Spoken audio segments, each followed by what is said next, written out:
check your local Napa Auto Parts stores as we salute our stores of the night. Manchester, Connecticut, 267 Broad Street. Terry and his staff.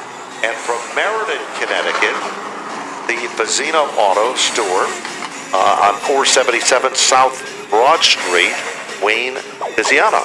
So congratulations to those good folks from Napa for being a part of the festivities for this evening's presentation. Lights are off on the safety vehicle. These are the limited late models. Once again, Kelsey Rattino and David Como making up the front row. They rumble off turn number 4. And here they come. Green is out. And the limited late models fire them up to the bottom of turn 1. Kelsey Rattino tries to hold on, but David Como is quick on the gas, and here comes Lavoie, the rookie, with a red number 6 car. Robert Bloxham moves to the outside, car 33, and here comes Bren muscling his way to the inside. That's the challenge for the 4th and the 5th spot. But Como leads them back to the line.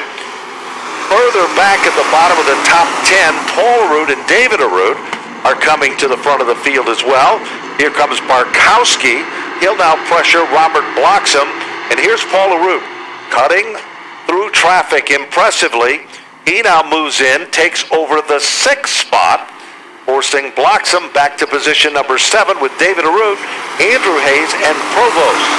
Back up front, David Como still in command. Here comes the 6 of Jeremy Lavoie.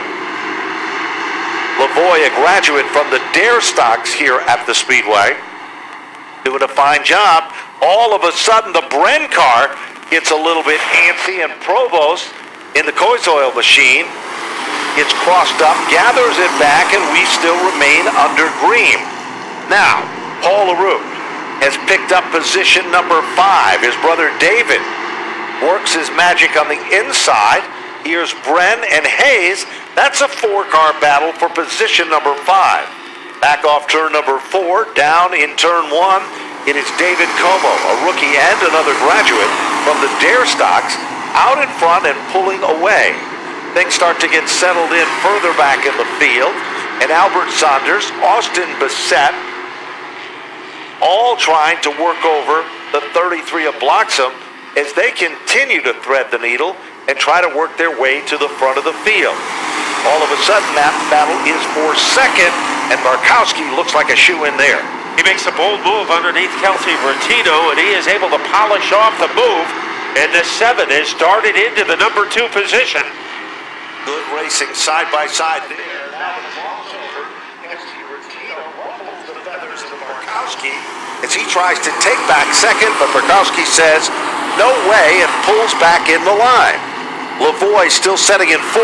Paul Arute is marching forward in 5, and last week's winner, David Arute, is up to 6, followed by the defending champion of Andrew Hayes in the next position there. Now David Arute at 6 with a long way to go. He says he prefers to chase cars than to have cars chase him in the lead. So right now he is biding his time in 6th place. And all by his lonesome out in front is David Como. He had a win in the Dare Stocks during his rookie season. And now he is trying to get a win in his rookie season in the limited late models. But Barkowski will not make it easy. Certainly does not. He reels him in, Matt, tries to make a bid for it, but it is David Como that comes off the turn like a rocket down the back straightaway, and once he came off that turn, he pulled away about a car length and a half. But Barkowski's strongest point is right in the middle of turns 1 and 2. Let's see if he can reel him back in. Trying to create a ruckus is Albert Saunders in car number 04 as he is pouncing on the back bumper of the Andrew Hayes car. So they are racing very closely from 4th on back, with Lavoie followed by Paul Arute, followed by David Arute, then Hayes, then Saunders, and then Bissett. And going a little helter-skelter is Lavoie. So as he wobbles around, that car looked woozy, and Paul Arute almost had a chance to get him. Certainly did. There is 10 laps down with 10 laps remaining. Paul Arute is all over Lavoie, and David is looking for the opportunity to move around Paul to pick up yet another position here. Saunders, lap after lap, he continues to slowly but very quietly moved to the front. But there's noise at the front. It is Barkowski, and he just took over the lead in turn 2. And he wears out David Como. So the new leader is Glenn Barkowski, looking for his second career win as he rampages his way into the fourth quarter. Here is Paul Arute and David Arute side by side coming off of turn number 4. They wing it off the turn, and David Arute has inside position against the 82 car. They are wheel to wheel and side by side, and nobody's giving an inch. It's a little brother rivalry going on there as they are even as they head down into turn number 3. But Paul Arute has a slight advantage over David. They swing and they sway. As they work their way back to the line, it's still Paul Arute to hold the position there.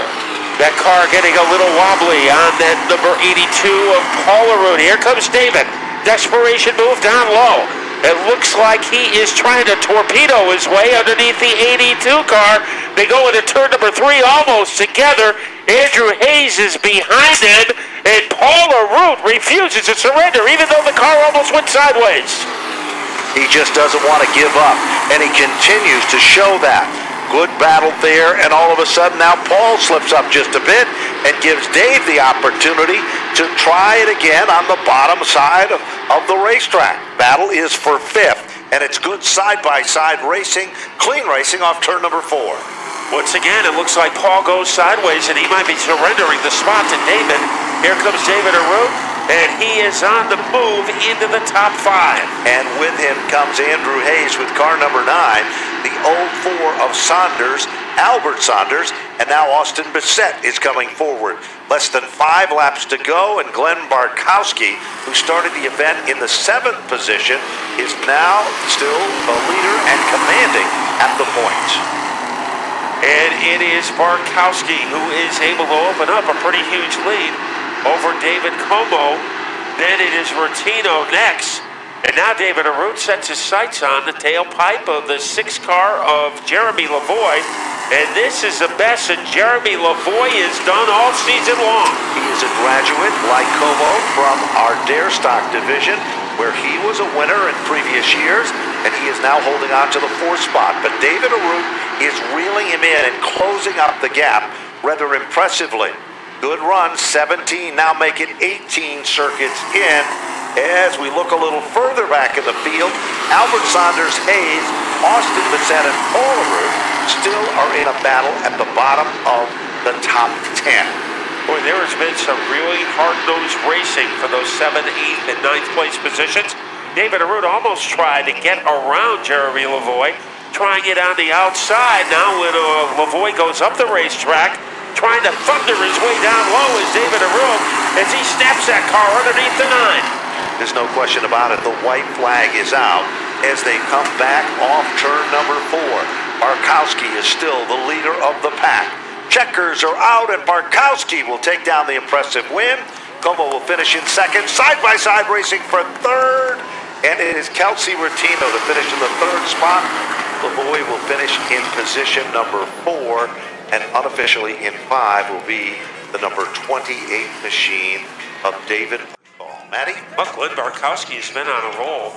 He showed a lot of patience as he waited until the right opportunity to strike against David Como, and then he was like a viper as he moved underneath that 8 car and got his first win this season. Remember, he won at the tail end of the 2014 season. So very quietly, Glenn Barkowski has become one of the big drivers to beat in the limited late model division. As he looked good a week ago, and he looked even better tonight. And Kelsey Rutino, you'll be seeing that big smile at Victory Lane because the king of Route 44 gets one of his first podiums of the year.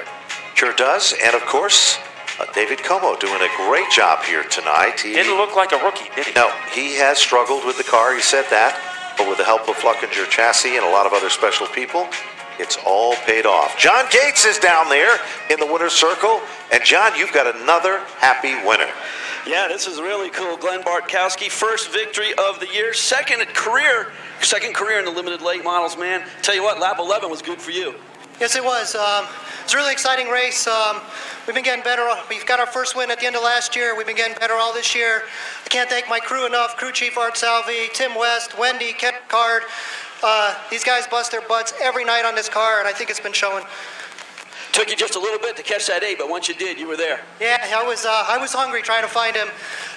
Also like to thank Ingersoll Rand for putting on the promotion tonight. Stafford Speedway, Napa Auto Parts, Barry from Fluckinger Race Chassis, Donnie Wood from Rad Auto Machine. First limited late model win of the year for Glenn Bartkowski, and we're going to go talk to Connor Sullivan. Well, I'm over here with second place Dave Como, career best finish in the limited late models. I know you were a little short on the big prize tonight, but still got to be pretty good. It feels like a win to me. It's good to have the 8 car back in victory lane here, and with the second place finish. My team worked so hard. Barry Fluckinger, Chris Fluckinger, Mateo, Kevin, to get me where I am right now, and the car was awesome. And I appreciate those guys. My wife and kids are here watching, so it's great to be back down here. All right, that's Dave Como coming home in second place. We'll soon bring on Kelsey Bertino. Kelsey? Hey, how's it going? I know you guys have struggled with getting the handle on this car all year long. You finally got it tonight, and you come home with a third. I didn't think we were going to be able to get back down here. I miss this place so much, being able to put on a good show for all my fans. Don busted his butt on that ear dam this week, fixing the car up from the carnage that happened last week. Joe's been non-stop trying to get me to turn, get me to get the drive off that we need to finish the race off right. I got to thank Don's Home Improvement. I've got to thank Hair Trends. I've got to thank Wilderness Lake Campground, Kennefic Construction, just everybody. Francesca's Italian Bistro, just everybody. Thank you guys so much. On Time Accounting, Ingersoll Rand, Sunoco, and Stafford Motor Speedway. Thanks, guys. Kelsey Bertino comes home third tonight. That's it for the limited late models down here in Napa Victory Lane. Let's go back upstairs.